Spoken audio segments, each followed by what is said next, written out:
Okay, the streaming is on. Okay, I don't know if Santiago is there, but I have a better answer to his question.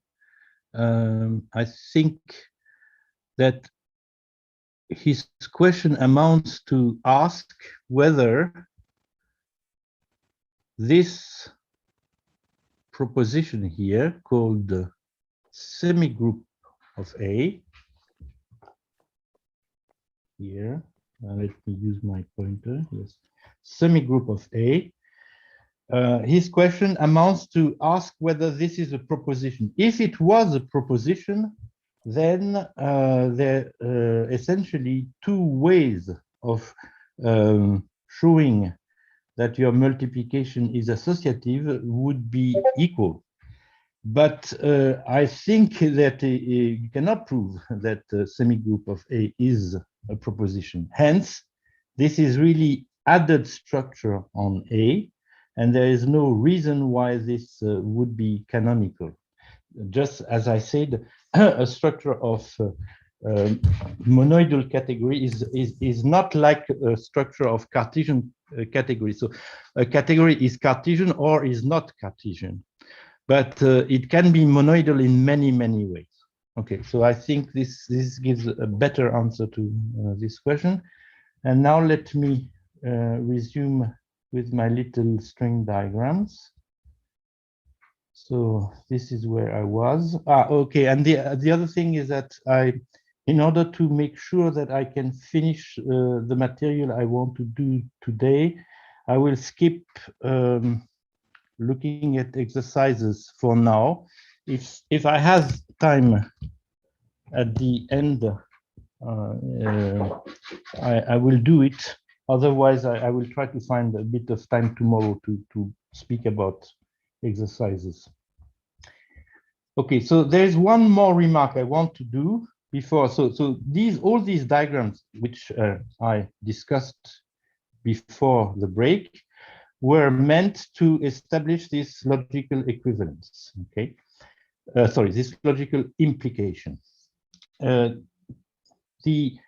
The actual proof. So I don't want to go through the traditional proof, which goes like specified here. I don't want to go in all the details, but it's a very interesting exercise for you to check these equations against the diagrams. And for this reason, tonight, just after, tonight for me, after the lecture, I will send you the updated files, including the pictures, so that you can play with them if you like to. One remark which I want to do is that here written in the paper proof, I would say, okay, well, in the linear proof where I do not use diagrams, I use inline reasoning, I appeal to two exercises. And these exercises are about some naturality conditions. So again, if you know category theory, you know what natural means, but you can, well, refer to these exercises. I might comment on them tomorrow. What I want to say is that these naturality conditions are somehow completely implicit in the notation of string diagrams. And for this, I can draw another kind of picture. So I could say something like naturality via string diagrams.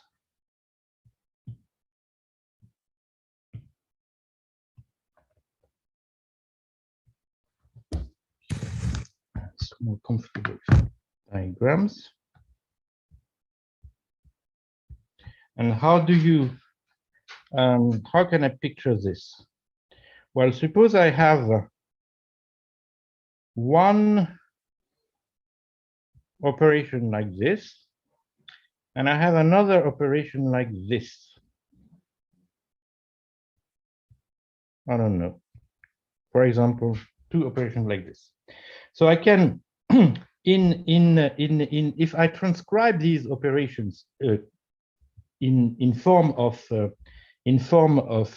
so this operation I call it F, and this is G.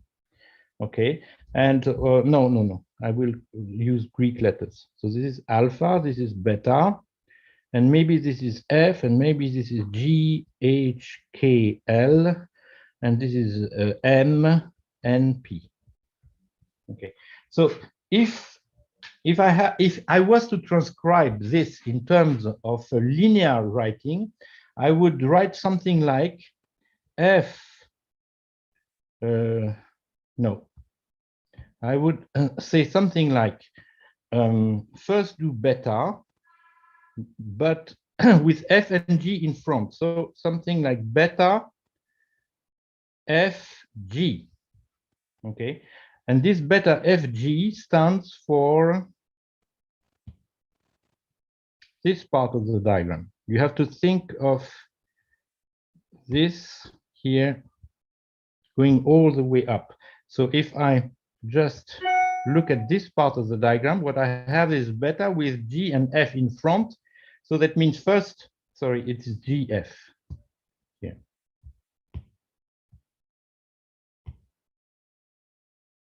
First F and then G and then beta.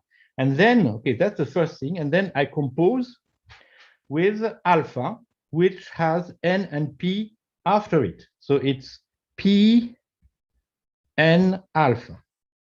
So that's what you would write, you would write something like that in as an equation. Well, as a description of this diagram.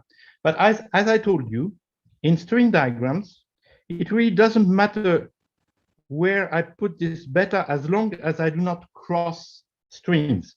So I could as well have done this sliding here. This is completely allowed. Okay, so in this new picture, alpha comes first. Okay, so then the writing for this diagram is a bit different. It's first do alpha with HKL after it. So it's L K H alpha. Sorry, I should have put it here. Then composed with the rest, which is beta with M in front of it, which is like beta M. Okay, so you have these two transcriptions, and for a string diagram, this is transparent. I mean, these are really the same drawings, and hence what this convention of being able to move freely, well, rather freely, the different parts of the diagram means that I actually use the fact that there is a naturality condition allowing me to permute beta and alpha. Okay, so I hope this helps. And the appeal here to exercise 9 and exercise 10 are precisely the fact that this notation here is not as clever as the string notation. So you have to explicitly explain these kinds of transformations from this left-hand side to this right-hand side. Okay, so now I consider this proof as completed. And as I told you, since the other logical implication is trivial, I have established that my third way of proving equivalence, namely the is half equivalence, is equivalent to the other two that we had at our disposal, which are binv and qinv. So now I turn to the last one, which is contrmap. Okay, So here there's a little work to do in preparation. So maybe I should repeat what contrmap is. So let me go back to the definition of contrmap. It is here. Okay, so let me copy this.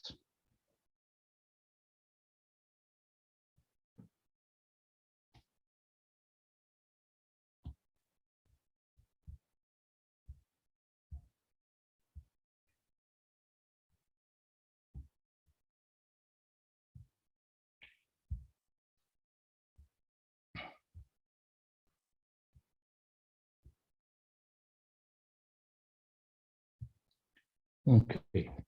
And well, I don't recall here is half equivalence, but remember it goes with F, G, eta, epsilon, and tau. Okay. So I have to find, yes. So I have to, from a proof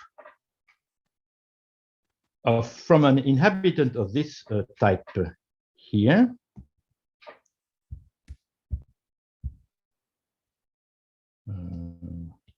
Yes, from an inhabitant of this type here, I have to produce a material for proving that F is a half equivalent. So I first need to produce a G.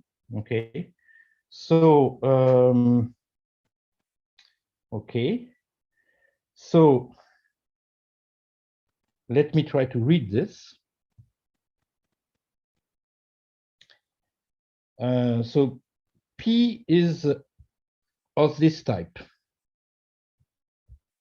Okay, so I can apply. So I need to. I want to find a function G from B to A, right? So I need to find the value of G at Y. Okay, so I first apply P to Y. Okay, so P applied to Y is of this type. Okay, and this is a sigma type because it gives me a center and then something. So the center is an element of the fiber. Okay, so I take, yes, so this is a pair, and the first element is an inhabitant of the fiber. So this is why I take PR1, and this PR1 is of type fib_f of Y. So maybe I write it.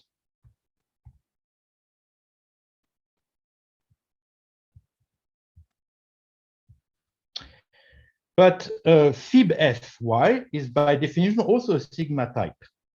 It takes an element. It is a pair of an element and a proof that f of this element is a y.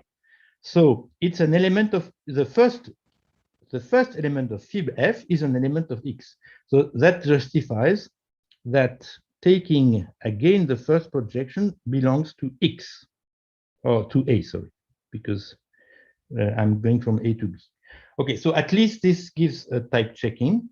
And then if I take the second projection, because the second projection is the justification that f of x is equal, is this second component here, PR2 of PR1 of, is a justification that f, it's the fiber of f. So it's a justification that f of the first projection, which is G of Y, is equal to Y, because the fiber is taken in Y. So you see that taking the second projection gives me a right candidate for epsilon. So from the information in contrmap, I can derive the at least one part of the information of is half equivalence, namely a G and an epsilon. So what remains to be exhibited is an eta and a tau. So remember that what we want, I write it here, We want an F and G, an epsilon, an eta, and a tau. So we already have the F from the beginning. We just worked out how to design G and epsilon. So what remains is to be found are eta and tau. Okay, so this is written here. We are left to exhibit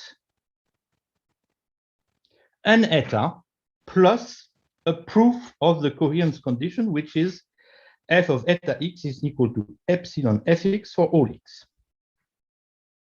And now we do a little bit of massaging,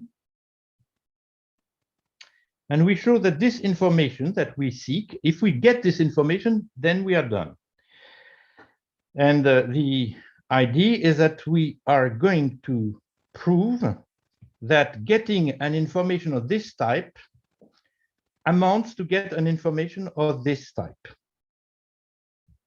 And we are going to prove that we can reformulate this type up to equivalence into this new type here. Okay? And for this, I need a lemma here. So I need to find where this lemma is. Let me check where this lemma is. Ah, okay, sorry. I should have done the other proof before. Okay, so I mixed the two logical implications. So let me put this on the side for the moment, and let me return to the other logical implication, but something is not very well displayed here. So let me try to, no. I know what to do. I don't like this display, so I should try to.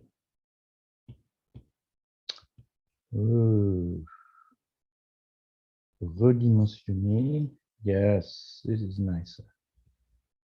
This is nicer. Okay. So, sorry. I need some property to prove the other logical implication, and this property I will need it again to prove the converse logical implication, so it's better to do the other first. Okay, so let me start again. Now I'm working on this direction here.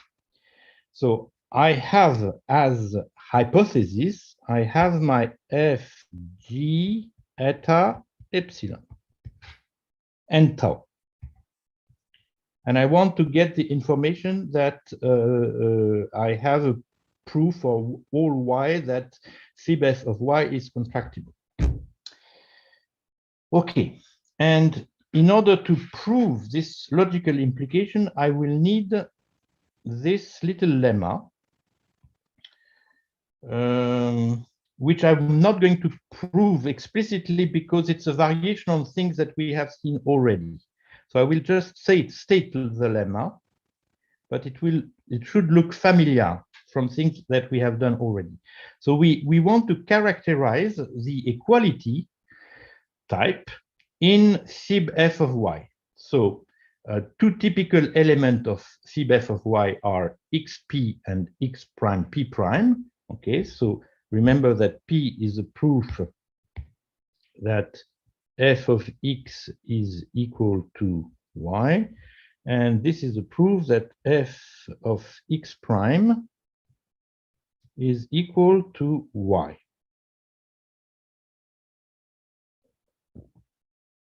So in order to show that two such members of fib f of y are equal, it is enough, well, it is having them equal is equivalent to have that x is equal to x prime. This is, again, variations on the characterization of sigma equality in sigma types.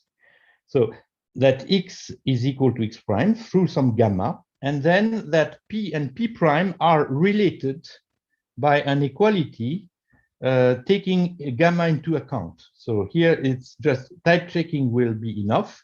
So we know that P is of type Fx equals Y, and P prime of type Fx prime equals Y. So we need here we need somebody to have type f of x equal f of x prime. But by applying f to gamma, I get exactly a proof of this. So this is correctly type checked. Okay. So now we want to, well, let's start our proof. This was the preliminary. So suppose that we have f, g, eta, epsilon, and tau, and we want to show that fib f of y is contractible. Okay, so there is at least the beginning is easy. We can find an inhabitant of fib f of y, namely, we can choose g y and epsilon y. This pair is a member of the fiber because epsilon y, as you may remember, is a proof of f g y. I write g's like y's, which is not very, very nice. So let me try to write it well. Okay, so you see that epsilon really is a witness that gy is in the fiber of S at y. So I have a center.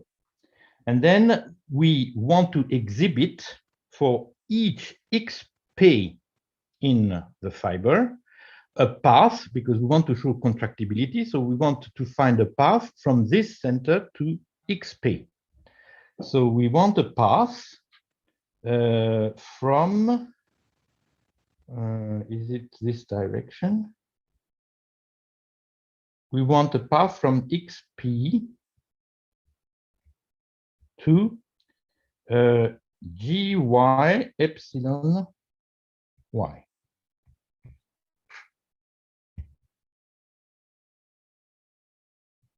Let me try to write better. Gy epsilon y. And by this characterization, what we need is, okay, so sorry, apparently I wrote it the other way around. So let me write it like it is written here. I want to show this equality. So what I want is a path from gy to x, okay, which I will call gamma.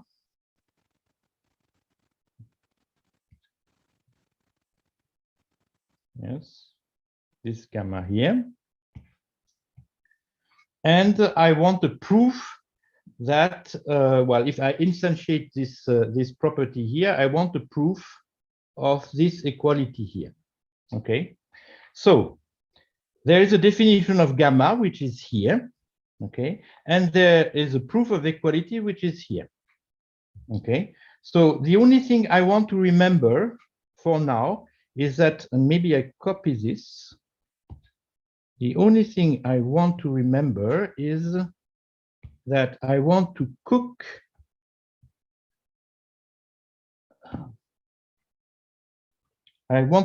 a definition of some guy, this guy,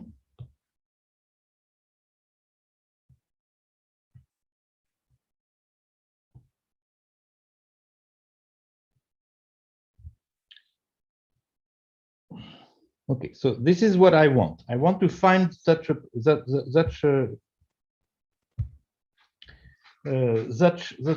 guy. Okay, so I need to find here. So here I'm back to string diagrams. I need to find an operation that has as entries y followed by g. Okay, and because this is what is here, and that goes to x. Okay, so I need to find an operation like this and to design it from the material I have. Okay, and so what is the material I have? The material I have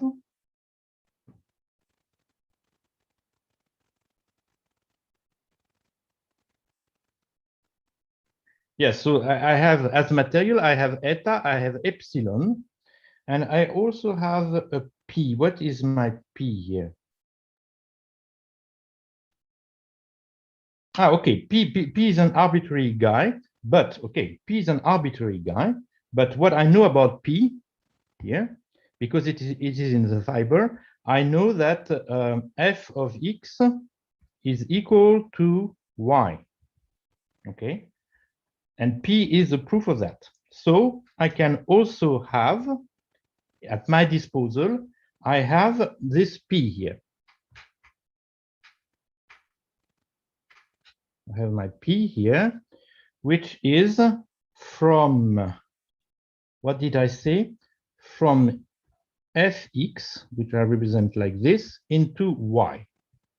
Okay, so this is my my material. I have eta, I have epsilon, I have p, and I need to find gamma.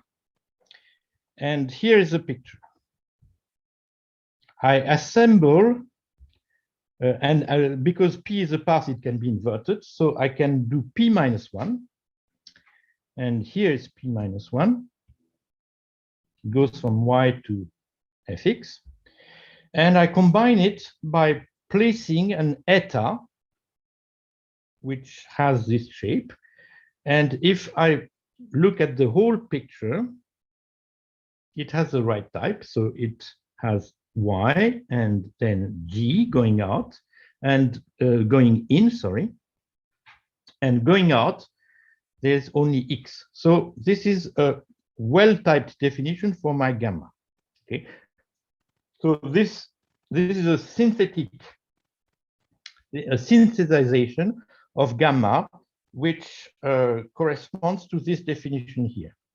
Okay, but this definition here somehow is hard to read, while this one somehow you are forced into making this picture. If you have all this kit and you want to find some box here that has these entries and this exit, you are somehow forced to assemble things in this way. Okay, so this is my definition of gamma. And now what I need to prove is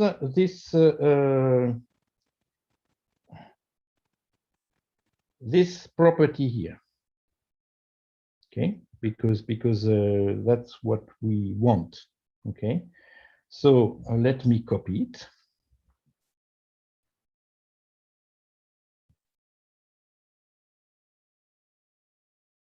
This is what we want to prove.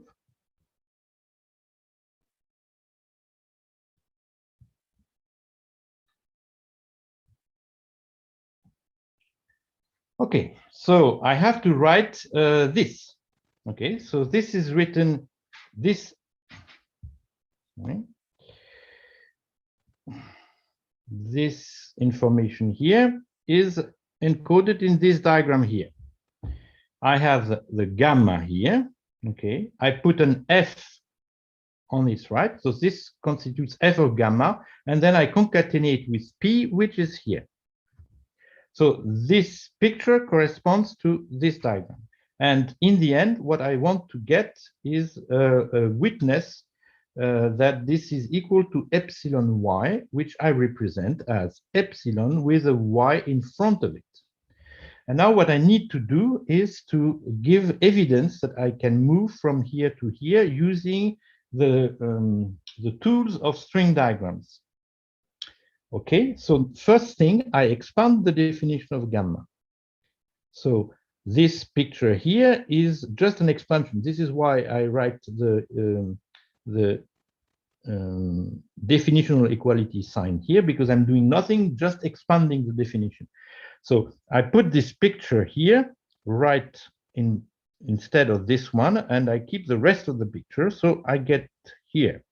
Okay, this was replaced by this here, and I put P below.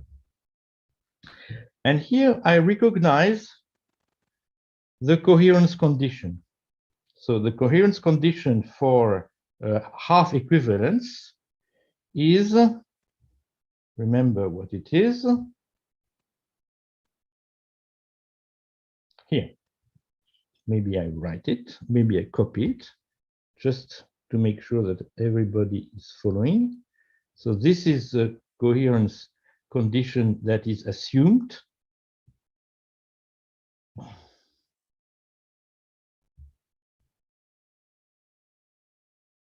It was already here, but no, not here, not here, here.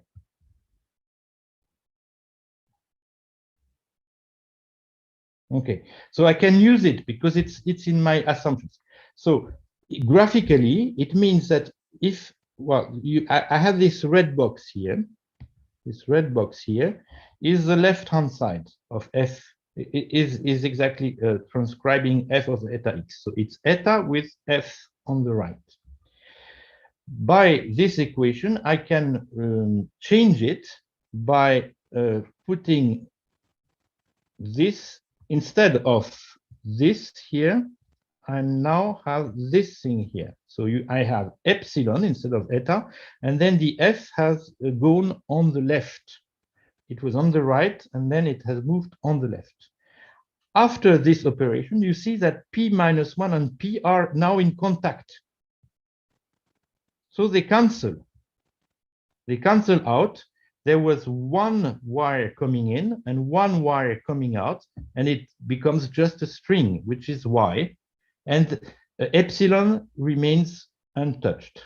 And this is exactly what I wanted to achieve. Okay, so this is equal to this, and this is equal to this. So end of the proof. We have proved this implication, again, using string diagrams. And if you see the traditional proof, again, it will appeal to one of these exercises which actually use naturality. Okay, so now let me backtrack to the converse implication, which I started to prove. Okay, so I will be a bit quicker. So now I suppose contra map, and I want to prove is half equivalence. So I was able already to give you G and epsilon, okay? And remember that we were left with trying to provide eta and tau. So what I started to say is that this information about getting eta and tau can be repackaged in this form. Okay, so things here become a bit more technical, so I might not be as detailed, otherwise I will never finish. Let me give you some idea. Okay, so in order to prove, well, let me skip the proof of this first and tell you why this is easier. If I have to prove now the existence of an inhabitant of this type, why can I do this? So let me finish the proof first. So we need to provide a path from here to here. Okay, both of these paths happen to be in the fiber of f over fx. And I have nothing to do, because by assumption, fib f of y is contractible. So in particular, it is a proposition. So these two guys, whatever they are, actually are equal.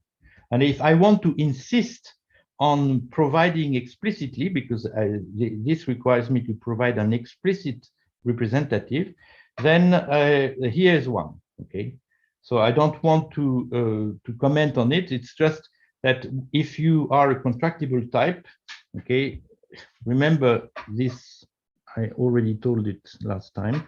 If you have 2 points, okay, and if you are in a contractible type, you have a kind of canonical path from here to here, which you obtain by going to the center. So this is the center here, the chosen center of your witnessing that you have a contractible type. So this is the center here. You go to the center and back to your point. So this is a point X and this is a point Y. Okay, so now that we know how to conclude the proof, let's go back to this property. So the goal of this property, of course, was to reformulate, repackage the information which I need to complete my witnessing of half equivalence, namely finding eta and tau, which is here, repackaging it in a way that lets appear the equality type over a fiber, because then I can use the contractibility of fibers. So now I have to convince myself that this contains the same information, but this property here was about characterizing the equality in a fiber. And it was saying roughly that you need an equality between the first component and a certain concatenation relating the second component. So if I look at what is yes, if I look at this characterization in this case, what if I use this characterization, I see that what I need in order to prove this is a proof that g of f of x is equal to x, but this is exactly eta, and then a certain repackaging, a certain concatenation relating epsilon with ref of fx. But this concatenation is precisely making use of the equality between g of fx and x. So it's making use of my newly discovered eta. So if you unfold this property, if you unfold it with these data, you exactly find f of eta x equal concatenation of these two things, because reflexivity this is the identity law, and this equality reflects exactly this equality here through this characterization of the equality over the fiber. So this implication is also done. So now what we are left to do, so now we are at a point where we have proved all the logical equivalences. So we've done all of this. And what remains for us to do is to prove that these three things are propositions. Okay, so let me try to do this in a way that will not consume too much time. Okay, so I won't be as detailed.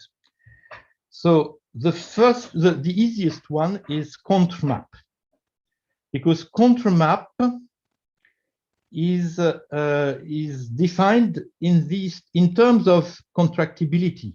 Remember, so contrmap by definition is saying that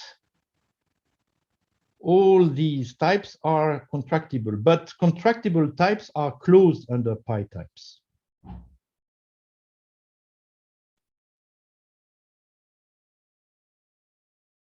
Yes. I don't even need, sorry, I don't even need a closure of contractibility. Contractible types are propositions, because after all, what I want to show is that this guy is a proposition. So these are contractible, hence they are propositions, and then we have shown that propositions are closed under pi type. So this is easy. For the other direction, for the other two, we shall need another property, which I write here.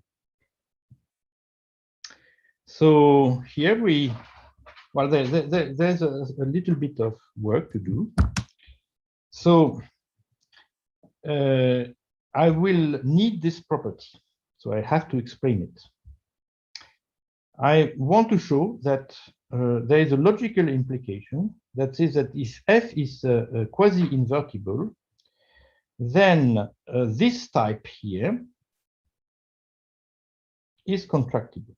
So this type is the type of all pairs of a function and a proof that it is a left inverse of F. And under the assumption that F is quasi-invertible, I want to show that it is contractible. So let me prove it.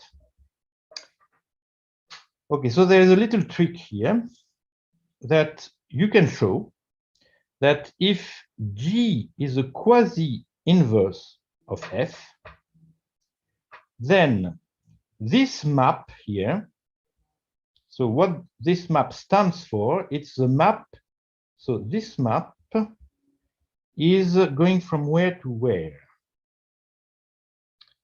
It's taking a function like F, okay, so it's going from A to B.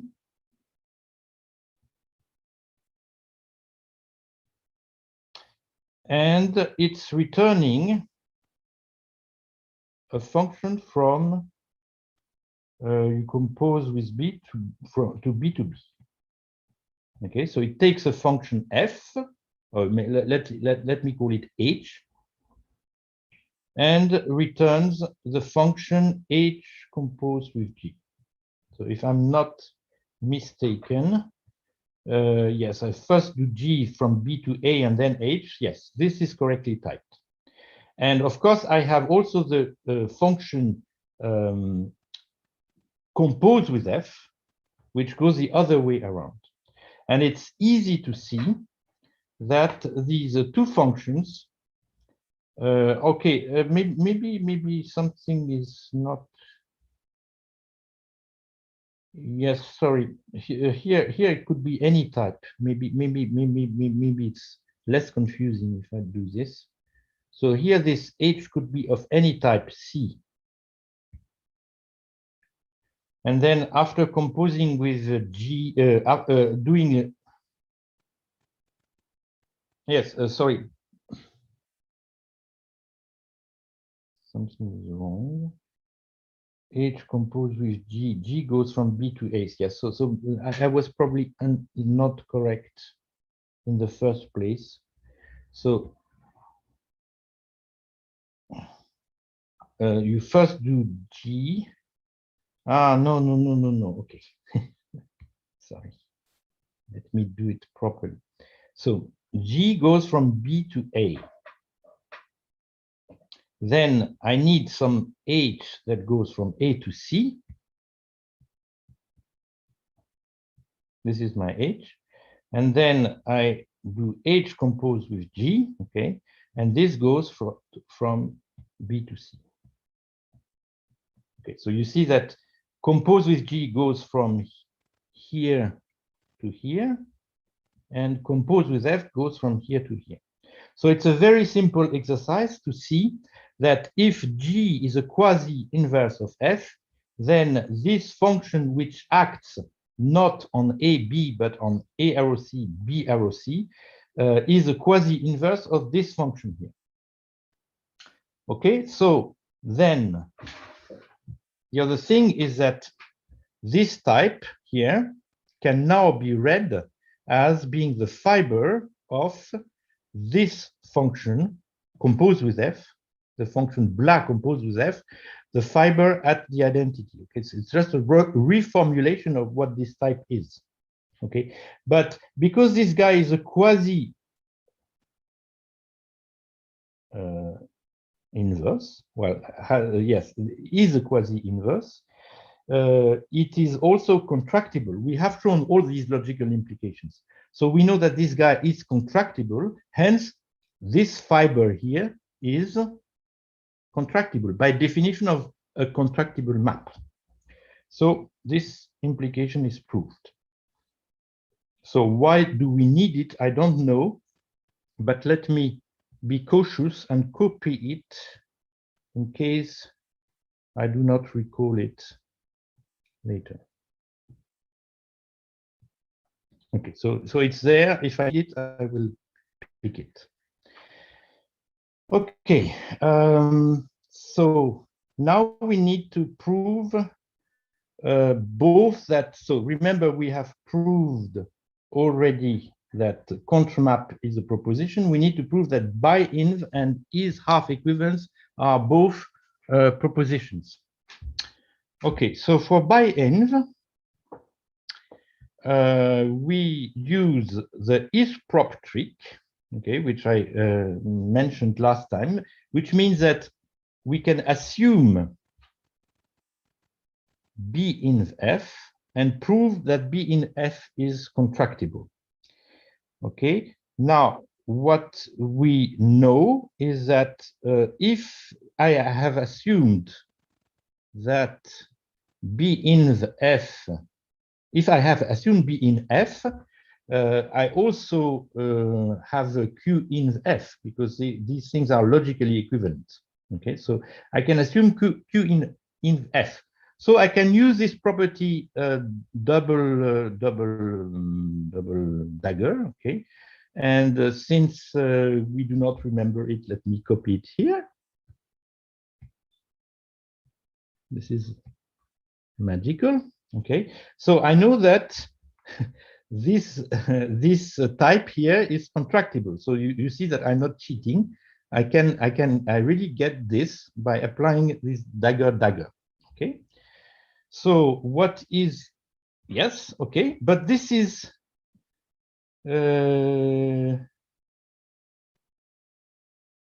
yes, so what we want to, yes, remember that what we want to show is that B inv of F is contractible. But B inv of F is just the conjunction of this type and a symmetric type for H. Okay, this is for the left inverse, and we also need one for the right inverse. But so what we know is that these two parts of B inv F are both contractible, and the product of two contractible types is contractible. Hence, B inv of F is contractible. Okay, so I'm left with the final proof that is half of equivalence is a proposition. And here I will skip details. Okay, so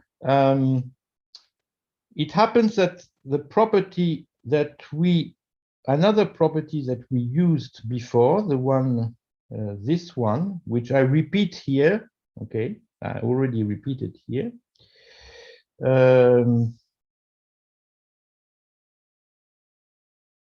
Allows us, okay, so here I will really not be too much detailed. So the technique of the proof consists in reorganizing the data in this definition, where you have F, G, eta, epsilon, and tau, in the form of a sigma type, okay, where this part of the sigma type and this part of the sigma type encapsulate a part of the information and the other part of the information. So the S here encapsulate the existence of H and of eta or epsilon. I don't know. Well, it encapsulates this one. Okay. So is it eta or epsilon? Now I'm a little bit lost, but it doesn't matter too much. No, maybe it's epsilon. Yes, this is H and epsilon. And T encapsulates all the rest of the information, namely eta and tau. Okay. So here, I don't want to detail this because it would take me too much time to do this in every detail. What you have to, what the argument then, so let's assume that we have repackaged the information in this form here. And what remains to see is that this type is contractible and that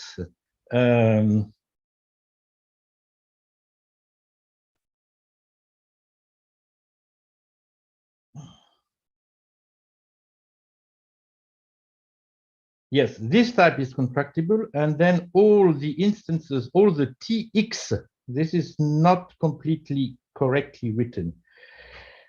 This type is contractible, and all Tx here, so removing this one, all these types are contractible. So we know this. Why do we know this?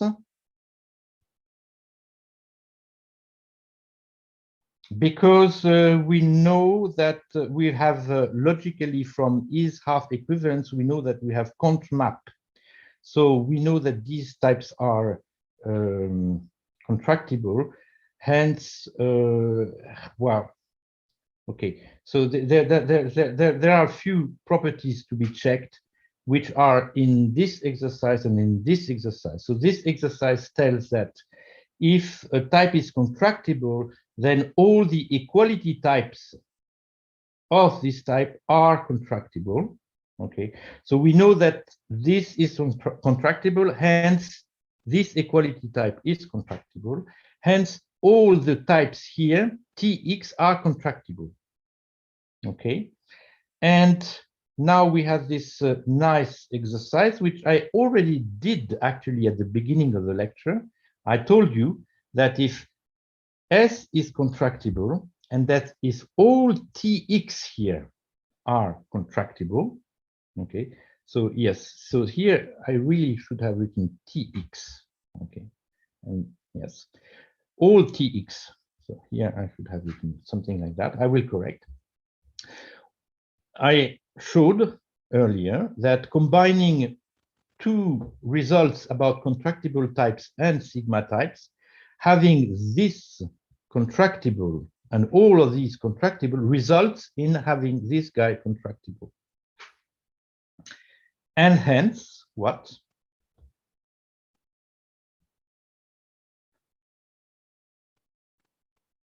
And hence we have to put, okay.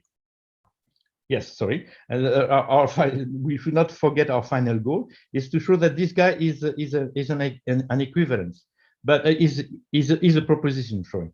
But here we just established that this guy is contractible, hence it is a proposition, and we know that something equivalent to a proposition is a proposition. Okay, so you see there are lots of small manipulations, but here we are.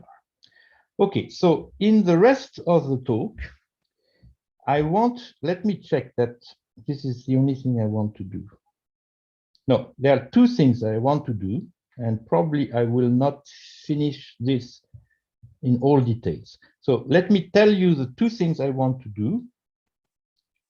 I want first to give you evidence that QInv is really a black sheep in the sense this is serious, that if people had based the univalence axiom using QInv and not any of is half equivalence BInv or contramap, we would get a contradiction.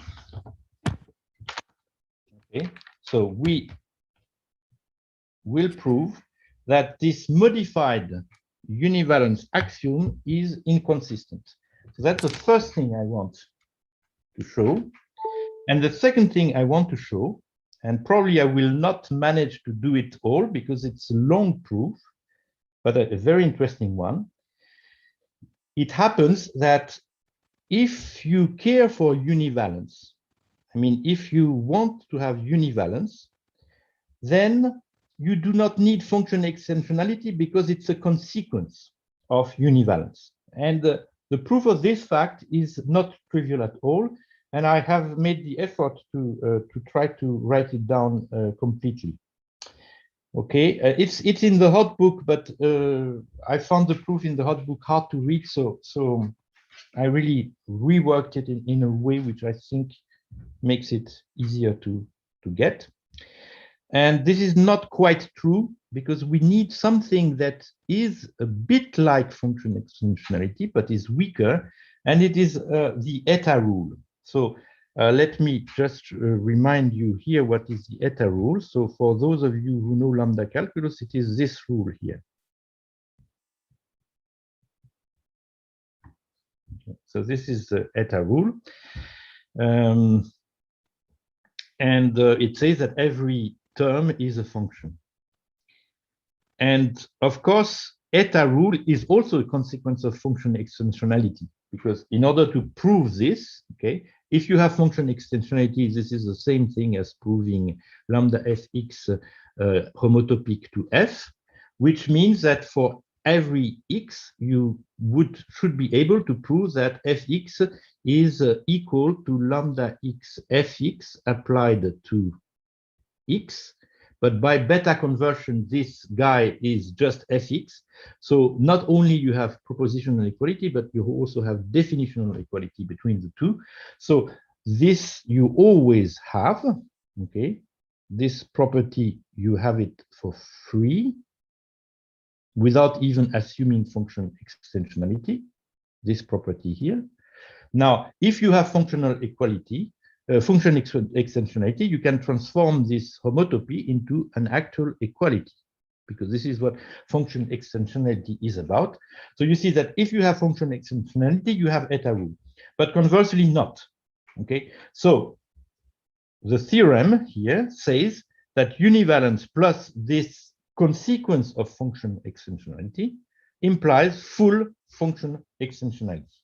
So these are the two things which I want to do, and probably I will not be able to provide the complete proof.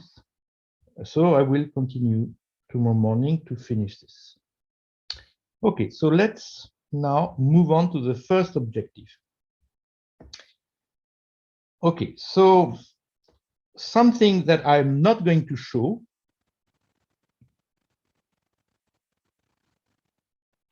is, so we will assume it for this lecture. It can be proved that Q inv of f is not a proposition for a suitable choice of f. Okay, so it's not, it may be that for some f you have Q inv of f, but you don't have a theorem in, so you have a counterexample showing that Q inv of f is not always a proposition. So we shall assume this, okay? And now what we shall do is to formulate univalence using QInv, okay? So this is our new univalence. The new univalence, I will call it UA prime. And this univalence claims that the canonical map, because you also can define the canonical map to this other definition of equivalence using QInv. So you still have some e to ec v prime. And you claim that this modified e to ec v, because it doesn't go to the same type, because now you have QInv and not binv, it can be shown, well, sorry, the axiom says, this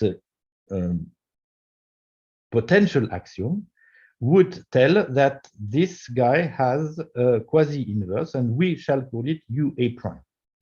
And what we shall prove is that if we assume the existence of UA prime inverse to id to ec v prime, then we will show that Q_inv of f is a proposition, whatever f is, and this will be a contradiction because we know that it is not always a proposition. Hence, adding the univalence axiom based on Q_inv is inconsistent. Again, here, this is a comma, this should be a point. I will also correct this. Okay, so let me try to give this proof now. Okay, so it has a lot of text, but it's not too complicated to explain. Okay, so the first thing is that we are going to play with the fact that we have two functions, id to ec v, the official one that we had before, and id to ec v prime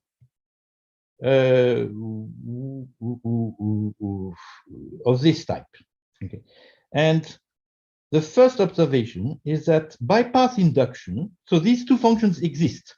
We don't need univalence to prove their existence, neither the official univalence or the attempted univalence. We know that they exist. We also know, it's not difficult to work it out, by path induction, we also know, and this is the first observation, that these two functions, id to ec v and id to ec v prime, are not too far from each other. So the first one, by the type, returns something in Q_inv. So it will return, no, sorry, here, sorry. If in order for my reasoning to work, I use, I use an id to ec v. So maybe I write it explicitly here. My id to ec v is the one which I use for my proof, goes to the is half equivalence, not to be inv. But we know that by all what we have done, we know that this is harmless because I replaced b inv, which is a proposition, by something that is equivalent to it. Okay, so there's no harm in doing that. Okay, so this is my id to ec v. So the id to ec v returns something of type is half equivalence. So namely, it's an information of the form f. So I write here with primes and double primes for some reasons. So it returns 1, 2, 3, 4, 5, f second, g second, eta second, epsilon second, and tau second. It doesn't matter, but should be a second here. And id to ec v prime, because it goes to Q_inv, returns f prime, g prime, eta prime, and epsilon prime. So remember, this is quasi-inverse, and these are the witnesses that they are inverses. This is half equivalence, so it's the same data plus a coherence. It can be proved that the result of applying id to ec v and id to ec v prime to the same proof pi, that A is equal to B, are related in the sense that the results of, so if this is the result of applying id to ec v prime,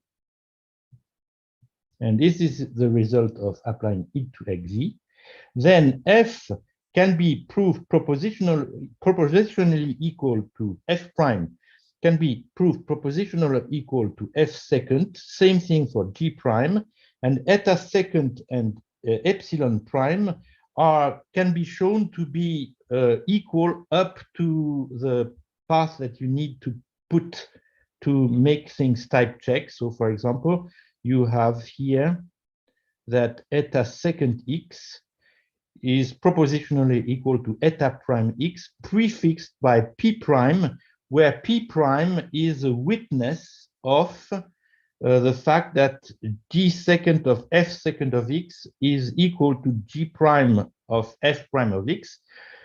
And you know that this exists because you know that F prime is equal to F second and G prime is equal to G second.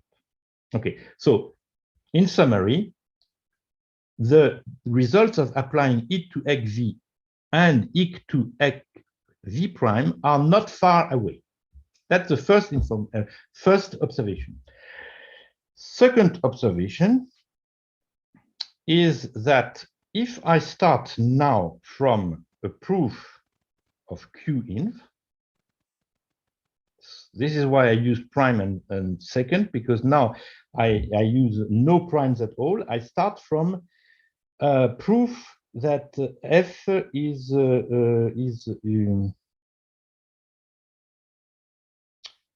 an equivalence. So sorry, this should be, yes, this is not well typed because the F is here. So it should be a G here. G eta epsilon proves that Q inf of F. Anyway, if I have a material F G eta epsilon showing that F is a quasi invertible, if I take UA prime of this guy, which exists by my supposed axiom, so this guy lives in A equals B, then by what I just said, okay, I have that, well, I just repeat this line here.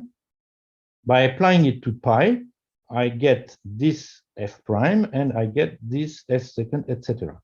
Okay, but now by my, I call it black sheep univalence. So the univalence based on UA prime. If I remember that pi is UA prime of this, I know that E to XZ prime of UA prime of FG eta epsilon is equal to FG eta epsilon. Hence, you see that by univalence, I can equate F with F prime, G with G prime, and then the eta prime and eta and epsilon prime are related. Okay, there's an X missing, and these X have not the same type, so maybe it should use also Y. But anyway, okay, so the notation is not perfect. So let me summarize where we are. We have a witness that F is a quasi inverse, and by some by the reasoning I've just done, I get 3 levels: the level FG eta epsilon, the level F prime G prime eta prime epsilon prime, and the level F second, G second, eta second, epsilon second, and tau prime. I can relate the level from F to F prime. This is all written here. And this is by this pretended univalence. And I can relate the prime and double prime world by this result here, this preliminary result here. So by transitivity, I can combine. I have an equality between F and F second, between G and G second, and between eta second and eta up to some path, and between epsilon second and epsilon. And of course, there is no counterpart for tau, because tau second, because it did not exist in the first world. Okay, so now let's conclude. We want to prove that QInv is a proposition, because then it will be a contradiction. So let's take 2 elements of QInv F. So I can do the game I just made for F1 and for F2. So it means that I get f second 1, g second 1, etc. Okay, f second 2, g second 2, and this tuple here with s with 1 as a subscript, or this other one with 2 as a subscript, are both inhabitants of is half equivalence of f. Okay, because it's an output of id to ec v, which goes to is half equivalence. We know that is half equivalence is a proposition. Hence, we know that these two guys, the one with subscript 1 and the other one with subscript 2, are equal. Hence, we know that f second 1 is equal to f second 2, g second 1 equal to g second 2, and then the eta second 2 related, and the epsilon second 1, epsilon second 2 related, and then also something with the tosecond, but the second, but I don't care. Then, since I know that f is equal to f second, this holds for subscript 1, and this also holds for subscript 2. So starting from f1, I can go to f second 1. Then I know that this is equal to f second 2, which is equal to f2 by applying this equality for the two subscripts. Hence, I know that f1 is equal to f2, and that g1 is equal to g2,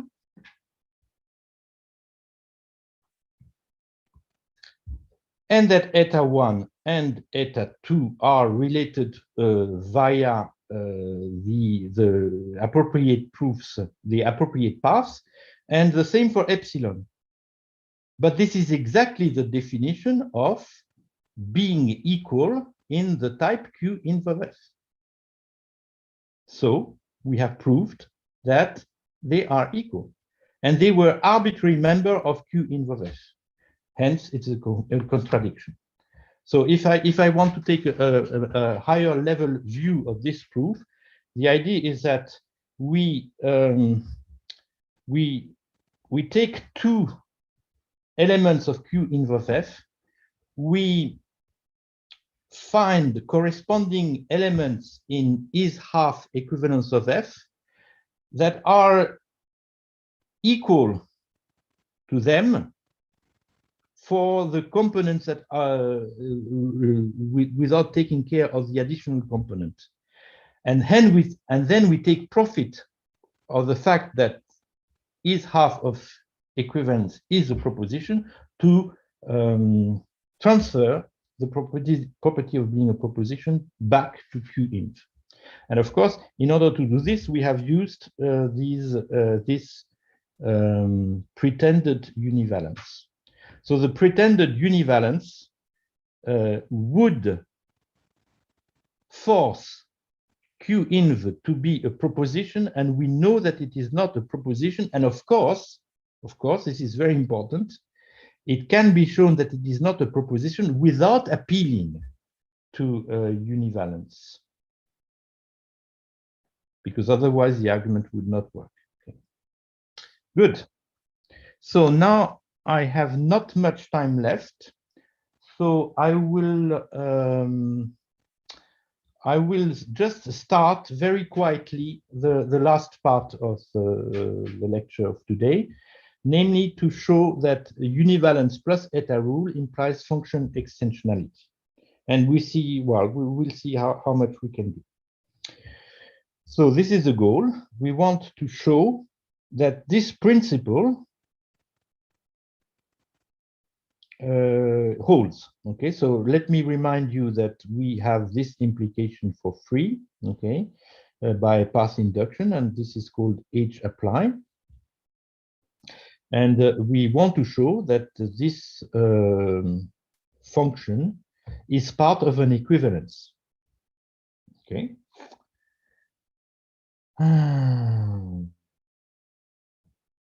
Okay, so yes, I can do this slide, I think.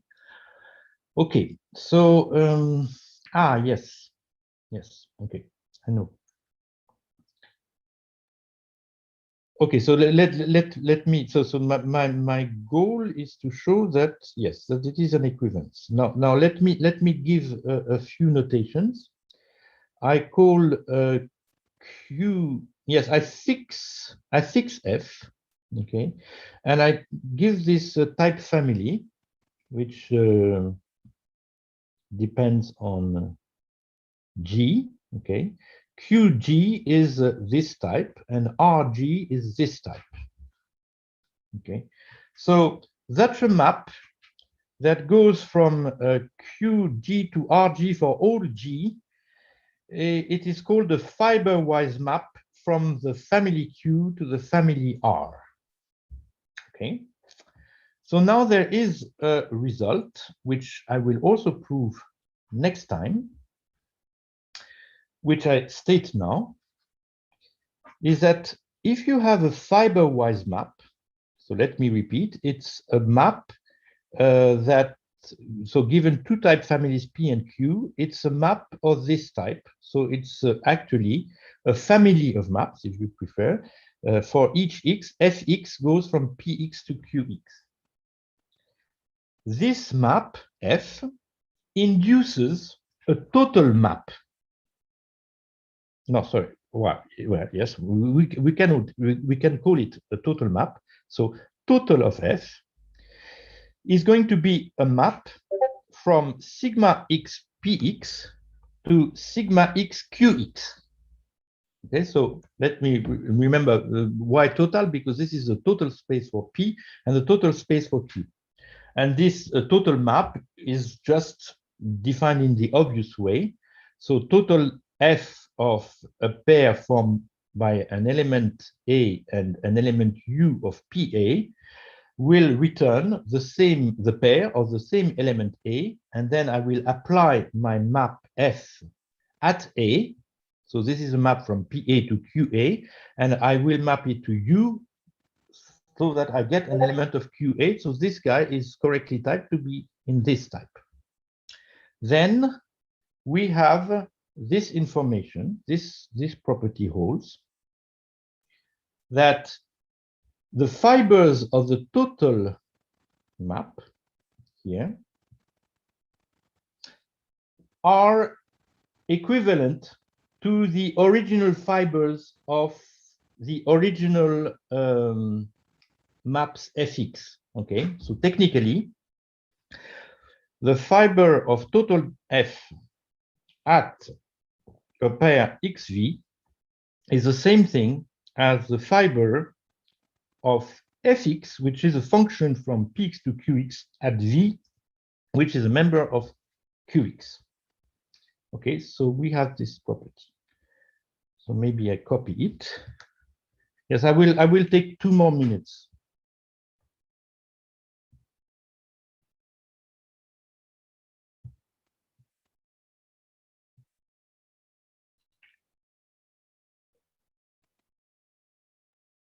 Okay, so maybe I raise this here and we put this here. This can be helpful. Okay, so we have this, we know this. So let me try to finish this line. My goal is to show that, yes, my goal is to show it. I have fixed S, okay, and my goal is to show that all the maps for all G's, all these maps, H apply F of G, are equivalences. And by this property here, it is enough to prove that the total map associated with this family of maps that goes from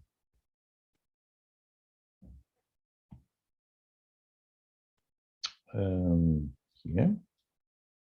So this is the total space. Instead of having F equals G, now I have the total space. Go to the total space. Okay, it's enough to show that this map is an equivalence. by this property, okay? So this property itself does not say this, but remember that being well, there's no, it's not weak equivalence, comes from another. Sorry, yes, if you remember the definition of being an equivalence related to contractible fibers, you see that this is a dictionary between fibers in the sense of F and fibers in the sense of total F. Okay, so if you know that all of these Fs are equivalences, you know that all fibers, all relevant fibers are contractible, and you deduce that all the relevant fibers for total F are contractible. Hence, you deduce that total F is an equivalence, and conversely. So this is a dictionary that allows you to prove that F, total F is an equivalence if and only if all the Fx are equivalences. So we want to show that all these H apply F of G where G varies are equivalences. So it's enough to show that this synthetic map is an equivalence. Okay, so now we notice that the first type here is contractible, because this is the case for all the types of this form. This was an exercise, this is called exercise 11, which says that for every type, so I will remind you here, if you have sigma xa, E equals x, okay, for A fixed, this is always contractible. And here we have exactly the situation. We have F fixed, yeah, and we vary over G. So this type is contractible. This one is contractible. And we want to show that this other guy is also contractible, because then we are done. Because if we show that this other guy is contractible, we have a map between them, and that is enough to show that this map is an equivalence between, because any map between two contractible spaces is necessarily an equivalence.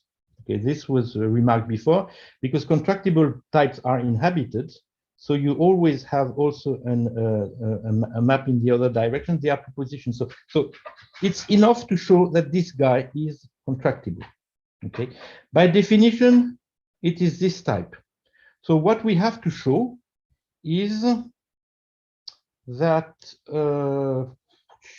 well, here I should really stop, but let me try to finish the slide. I have to show that, okay, I will show this in the following way. I will, so my goal is to prove that it is contractible. I will show that it is a retract of some other type. Okay. And if you look at this type, you see that again, it has a very nice shape, because each of these types is again contractible by the same remark as here. Okay. So of course, what we need to show is that this one is contractible, because the one we want to be contractible is a retract of it. So if we show that this one is contractible, we are done. Okay. So we are almost done, because we know that this is contractible while we don't know it. Well, yeah, sorry. Yes, this is contractible, but we know from previous results that if each of them here is contractible, then the pi type will be contractible. But that was a problem. That here's the problem, because we use function extensionality when we proved it. And our whole goal here is to avoid function extensionality, because we want to prove it. So what we need to prove, and this will be done tomorrow, we need to prove this property, that a product of contractible types is contractible without using function extensionality, but using univalence. So tomorrow I will try to prove these two facts. Okay, and I will start more or less from there. Okay, so thank you.